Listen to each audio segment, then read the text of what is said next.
जनसंवाद न्यूज, सत्य आणि विश्वासाची बातमी।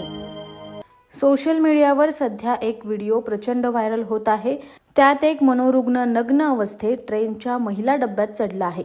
हा व्यक्ती ट्रेनमध्ये चढल्यावर महिलांनी आरडाओरड केली।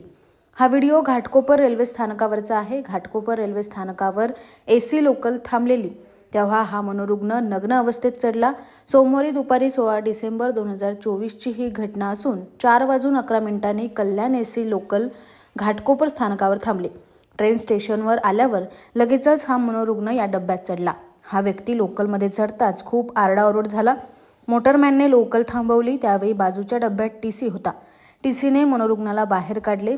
हा व्हिडिओ प्रचंड व्हायरल होत आहे। या व्हिडिओवर संतापजनक प्रतिक्रिया येत आहे। अचानक महिलांच्या डब्यात हा प्रकार घडल्याने महिलांच्या सुरक्षिततेचा प्रश्न निर्माण झालाय। या घटनेनंतर महिलांच्या सुरक्षेसाठी रेल्वे प्रशासन काय करणार असे प्रश्न विचारले जात आहे। जनसंवाद न्यूज, सत्य आणि विश्वासाची बातमी।